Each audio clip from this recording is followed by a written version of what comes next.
Bom dia pessoal, tudo bem? Meu nome é Rafael, sou professor de História e hoje eu vou falar sobre a ditadura militar, período que foi entre 1964 e 1985 no Brasil, tá bom? Mas antes eu vou falar sobre os antecedentes, ou seja, o que aconteceu antes do golpe militar de 1964. Antes de 1964, João Goulart ele vai assumir a presidência do Brasil em 1961. Ele vai ser o terceiro presidente no mesmo ano, porque o Jânio Quadros ele renunciou e aí entrou provisoriamente o líder do parlamento, o líder do Senado, e depois foi eleito João Goulart. João Goulart ele vai entrar no mesmo momento que vai ser adotado o parlamentarismo, ou seja, vai ser entre 1961 e 1963, que ele vai governar de um jeito que ele só poderia governar se tivesse a maioria na Câmara Federal. Ele propõe que vai adotar reformas de base, planeja uma aliança do PSD com o PTB, que deu certo no governo do Juscelino Kubitschek. O João Goulart vai pegar um governo com inflação, com esgotamento do ciclo do plano de metas, e a questão agrária vai ser muito importante no governo do João Goulart. As ligas camponesas elas vão ser muito importantes também no período do João Goulart. E o que são as ligas camponesas? São esses grupos de trabalhadores rurais que buscavam a desapropriação de terras improdutivas, ou seja, por exemplo, alguém tinha uma terra, mas não plantava e nem colhia nessa terra. Então, eles queriam que essas terras fossem desapropriadas, fossem pagas indenizações e depois entrega do título de propriedade a quem estivesse nas terras. E estimulava também que existissem cooperativas. As esquerdas então elas vão formar uma coalizão, ou seja, um grupo, em 1961, com o objetivo de aprovar e executar imediatamente as reformas de base, iniciando primeiro pela reforma agrária. O golpe de 64, no mesmo ano do golpe de 64, foi em 1964, primeiro teve um grande comício em 13 de março de 1964, em frente à Central do Brasil, anunciando que iria cumprir as reformas de base, no caso João Goulart. Entre 150 a 200 mil pessoas estavam presentes nesse grande comício na frente da Central do Brasil. Já em 19 de março de 64, acontece a Marcha da Família com Deus pela Liberdade, e o objetivo era salvar o Brasil do comunismo. Lembra, gente, que o fantasma do comunismo estava muito forte na época, principalmente por causa do que aconteceu no período do governo Vargas, da ideia falsa de que o comunismo ia chegar no Brasil e acabar com o Brasil. Essa ideia volta, e essa Marcha da Família ela tem 500 mil pessoas presentes nessa marcha. E foi uma resposta ao comício da Central do Brasil e um apelo à intervenção das Forças Armadas. Em 30 de março de 64, João Goulart ele vai discursar para suboficiais e sargentos das Forças Armadas. Por quê? Porque estava tendo uma crise militar por conta da prisão de 40 marinheiros. Essa prisão gerou um motim com mais de 3.600 marinheiros.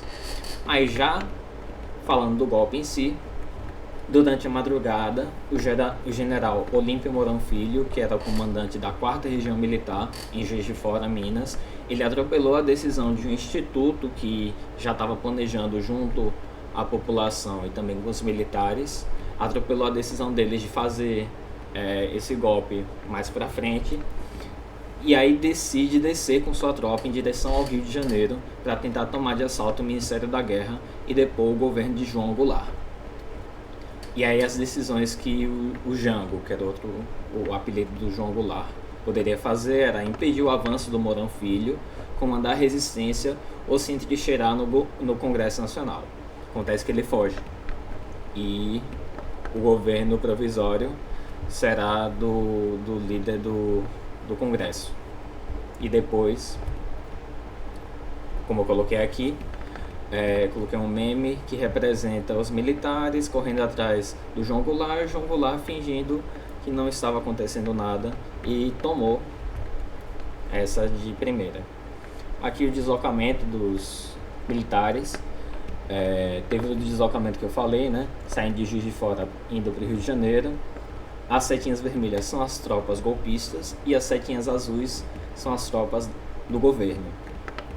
Como vocês podem ver, as tropas golpistas foram muito maiores, tiveram mais movimentação do que as próprias tropas do governo e atacaram em várias frentes no Brasil inteiro. E agora eu vou falar do governo do Castelo Branco. Castelo Branco foi o primeiro presidente dos governos militares.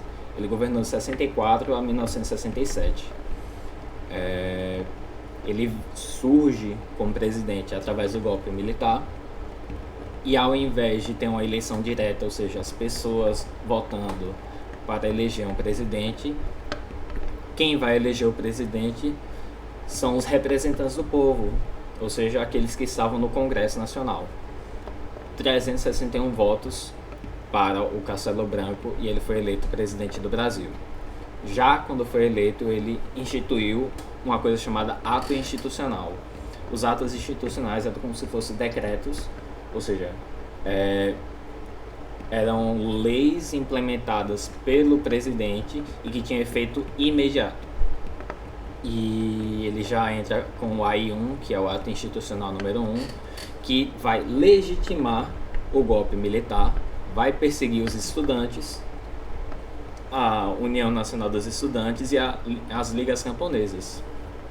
Também no ato institucional número 1 vai transferir parte dos poderes do legislativo para o executivo, vai limitar o judiciário, vai suspender as garantias das pessoas e vai permitir também que o presidente possa cassar mandatos, cancelar direitos políticos das pessoas até o prazo de 10 anos e também demitir os funcionários públicos civis e militares. No AI-2 já vai ter um uso definitivo dessas eleições indiretas para presidente e os partidos serão dissolvidos e o número de ministros do STF vai ser aumentado. Vai ser implantado o bipartidarismo. O que é o bipartidarismo? São 2 partidos. A ideia do partido do governo, que é o partido do governo militar, que é o ARENA, e o partido de oposição, que seria o MDB, que é o Movimento Democrático Brasileiro. Ele também vai implantar o AI-3, vai ser eleições para governador e vice-governador indiretas, e essas escolhas para prefeitos das capitais seriam feitas através dos governadores dos respectivos estados. E aí surgem as figuras dos políticos biônicos. Por que seriam políticos biônicos? Porque não são eleitos pelo povo, mas sim escolhidos por outras pessoas. O AI-4, que vai promulgar uma nova Constituição, que é a Constituição de 1967, e vai promulgar com todos os atos institucionais que tinham sido decretados já. Vai ter um programa econômico no período do Castelo Branco, que vai ser o Programa de Ação Econômica do Governo, que vai estimular o investimento estrangeiro e o incentivo às exportações por meio da desvalorização do cruzeiro em relação ao dólar. A ideia também é controlar os salários, reduzir a idade mínima legal de trabalho, fim da estabilidade no emprego, criando o FGTS, que a gente conhece, repressão aos sindicatos e também a proibição de greves. Há também prática de tortura. Foram criadas comissões especiais de inquérito para perseguir e reprimir as pessoas, além dos inquéritos policiais militares. Mais de 2.990 cidadãos foram alvos do AI-1 e 746 inquéritos policiais militares foram feitos. E aqui eu coloquei uma charge, né? O Brasil tentando pensar sobre o seu período da ditadura militar e os militares apagando essa história. Que eu coloquei um vídeo da posse do Castelo Branco, mas a gente não vai ver hoje. E aí começa o governo do Costa e Silva, Arthur da Costa e Silva, que foi responsável pelo, entre aspas, milagre econômico. Por que, entre aspas? Porque, apesar de ter um surto de crescimento econômico, vai ter uma repressão aos opositores e vai ter uma censura aos jornais. E como é que ele fez esse milagre econômico? Ele diversificou as exportações, desnacionalizou a economia, controlou o reajuste de preços e fixou centralmente os reajustes de salários. Nesse período vai surgir um dos piores atos, que é o AI-5, que vai suspender a concessão de habeas corpus, ou seja, o direito de você ficar livre, além de tirar a liberdade de expressão, de reunião, permitia também demissões sumárias, ou seja, por qualquer motivo, cassação de mandatos e dos direitos dos cidadãos.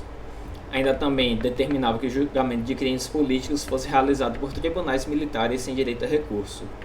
Não tinha prazo de vigência. E além disso, fechava o Congresso por tempo indeterminado, ou seja, o ato institucional número 5 foi o mais violento que houve no período da ditadura militar. Aqui desse lado eu coloquei uma foto dos atos institucionais para vocês terem a ideia como é que eles eram. Aqui é a foto da perseguição a estudantes no período da ditadura militar, aqui também e aqui também. Em 26 de fevereiro de 69 foi promulgado o ato institucional número 7, vai suspender eleições para cargo do Executivo e do Legislativo no âmbito federal, estadual e municipal, ficando ao cargo do presidente, ou seja, ia depender do presidente quando ele quisesse que ele ia fixar datas novas para as eleições, certo? Agora vamos para o governo do Médici, que foi 69 a 74. Emílio Garrastazu Médici, ele reabriu o Congresso Nacional em 69, estava se aproveitando ainda do milagre econômico. Além disso, na mesma época aconteceu a vitória do Brasil na Copa do Mundo de 70, o que foi um estímulo ao espírito nacionalista e desenvolvimentista no Brasil. Além do auge da violência contra os opositores do regime, surge então a OBAN e o CCC. O que é a OBAN? A OBAN é a Operação Bandeirantes, que foi o maior centro de torturas e assassinatos na ditadura militar. Depois a OBAN vai dar lugar aos doicodes, que também vão estar dentro desse perfil de tortura dentro da ditadura militar. Os CCCs são Comando de Caça aos Comunistas. Eles foram criados em 63 no ambiente político universitário da Universidade de São Paulo e da Universidade Mackenzie. A partir de 68 eles vão atuar em âmbito nacional. Vão atacar atores da peça Roda Viva e até vão torturar e matar um padre chamado Padre Henrique em Recife, que é a vista aérea das instalações da OBAN, da Operação Bandeirantes, no bairro Paraíso, em São Paulo. E também nesse mesmo período teve o sequestro do diplomata americano Charles Elbrick, feito pela Aliança Libertadora Nacional, ALN, e também o Movimento Revolucionário 8, que é o MR8, querendo a troca do diplomata por 15 presos políticos. E aí isso pode ser muito bem visto e representado no filme chamado O Que é Isso, Companheiro?, dirigido pelo Bruno Barreto e lançado em 1997. Agora o governo Geisel. O governo Geisel foi de 1974 a 79. Ernesto Geisel foi um período em que teve eleições indiretas e também teve a candidatura do Ulisses Guimarães e do Barbosa Lima como candidatos de oposição. O Geisel, ele em tese, queria fazer um processo de transição para a democracia em 1975. Ele seria feito pelo Geisel com o Golbery do Couto e Silva. Essa transição seria gradual, lenta e segura. Surge então nesse mesmo período o pacote de abril, que são medidas arbitrárias que vão adiar as eleições diretas para governadores para 1982. Os senadores biônicos vão surgir, que são eleitos indiretamente pelo mesmo colégio eleitoral que escolheria o futuro governador. A morte de Vladimir Herzog, ao ser chamado para o doicode para prestar informações sobre a sua ligação com o PCB, com o Partido Comunista Brasileiro, e um suposto suicídio que, na verdade, vão descobrir que, na verdade, o Vladimir Herzog ele foi morto. A revogação do AI-5 no governo Geisel, e no âmbito internacional, tem a crise internacional do petróleo em 1973 com a guerra do Yom Kippur. O Plano Nacional de Desenvolvimento acontece, querendo autonomia nos insumos básicos, petróleo, aço, alumínio e fertilizantes. Surge um novo sindicalismo com a Confederação Nacional dos Trabalhadores Agrícolas e a Comissão Pastoral da Terra. Além disso, os sindicatos metalúrgicos de São Bernardo e Diadema vão fazer grandes greves, as grandes greves de 78 e 79, e o presidente do sindicato era nada mais nada menos que o nosso presidente atual, que é o Luiz Inácio Lula da Silva. Ocorre também o aumento de salários, pedindo aumento de salários, garantia de emprego, reconhecimento de comissões de fábrica e liberdades democráticas. Esses eram os pedidos nessas greves. E aí ocorreram 27 paralisações de metalúrgicos, com 986 mil operários, e 20 greves de professores, com 766 mil professores em greve. O último governo é o governo Figueiredo, que vai de 79 a 85. João Batista Figueiredo, ele vai ampliar essa abertura e vai aprofundar a crise econômica, porque vai ter a segunda crise do petróleo, elevação de preços, investimentos estatais vão ser cortados, a taxa de juros interna vai aumentar e o corte no investimento privado vai acontecer também. Corte de despesas, compressão dos salários para facilitar o pagamento da dívida externa e o auxílio do FMI. Surge então a Lei de Anistia, 1979, que iria anistiar os crimes políticos, perdoando tanto quem havia feito tortura quanto aqueles que tinham sofrido tortura. Então, ela vai surgir e vai ser implantada. Os militares linhadores eles vão tentar trabalhar esse processo de abertura com cartas-bomba, com atentados no centro de convenções do Rio Centro, e a lei orgânica dos partidos vai extinguir o MDB e o Arena, dizendo que todos os partidos eles deveriam ter o nome partido nos seus nomes em si. Então vão surgir. O Arena vai se transformar em PDS, Partido Democrata Social. O MDB vai se transformar em PMDB, que é Partido Movimento Democrático Brasileiro. Surge então o PT, com a mistura do sindicalismo urbano e rural, e a partir de setores da igreja e classe média profissional, buscando direitos mínimos e transformações que abrissem caminho ao socialismo. Leonel Brizola vai criar o PDT, Partido Democrático Trabalhista, e as eleições de novembro de 82 já tem o voto vinculado, direto pela primeira vez desde 65, e o PDS vai ganhar no Senado e na Câmara dos Deputados, mesmo não tendo a maioria absoluta. Nas eleições para governador, o PDS ganhou na maioria dos estados, mas perdeu nos estados mais importantes, que são São Paulo, Minas Gerais, Paraná e Rio de Janeiro. Surge o movimento Direta Já. O que era o movimento Direta Já? Era um movimento, uma campanha em si para eleições diretas para presidente da República. Em 1983, o PT vai aderir ao movimento das Direta Já, junto com o PMDB, o PDT e a CUT e a CONCLAT. O PMDB ele vai entrar, na verdade, na campanha em 84 com Ulisses Guimarães, e a tentativa para as Direta Já surge com a emenda Dante Oliveira, que seria uma mudança na Constituição para que a eleição direta voltasse, no caso, para presidente. Essa mudança na Constituição não passou, faltaram 22 votos para que ela pudesse ser aceita. Mas acontecem as eleições indiretas. De um lado estava Paulo Maluf pelo PDS, que era o partido do Arena, e do outro lado Tancredo Neves com a Aliança Democrática, em que havia o PMDB mais o Partido da Frente Liberal, o Tancredo Neves como presidente e o José Sarney como vice-presidente.